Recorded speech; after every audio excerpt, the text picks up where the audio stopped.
चौंकी मत, हिंदुस्तान की इस रियासत में 15 अगस्त को यौम आज़ादी नहीं मनाया जाता। इस साल 15 अगस्त के मौके पर मुल्क भर में जहां एक तरफ यौम आज़ादी की 75वीं सालगिरह का जश्न पूरे जोश और खरोश के साथ मनाया जा रहा है, जबकि 1947 से हर साल तमाम मज़हब के मानने वाले शहरी यौम आज़ादी तकारीब का बड़े पैमाने पर एहतमाम करते आ रहे हैं।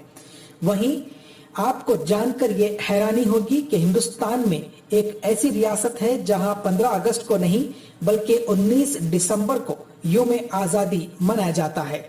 जी हां, गोवा में हर साल 19 दिसंबर को यौम आज़ादी बड़े जोश और खरोश के साथ मनाया जाता है, क्योंकि ये एक ऐसी वाहिद रियासत है जिसे 15 अगस्त 1947 में आज़ादी नहीं मिली थी, बल्कि इस रियासत को 19 दिसंबर 1961 को हिंदुस्तान में शामिल कर लिया गया था। 19 दिसंबर 1961 से कबल यहाँ पुर्तगालियों की हुकूमत थी, इसलिए गोवा में हर साल 19 दिसंबर को बड़े पैमाने पर यौम आज़ादी तकारीब का एहतमाम किया जाता है। वाज़ेह रहे कि पुर्तगालियों ने गोवा पर 450 साल तक हुकूमत की थी। 1510 में पुर्तगालियों ने बीजापुर के सुल्तान यूसुफ आदिल शाह के सिपाहियों को शिकस्त देकर गोवा पर कब्जा किया था।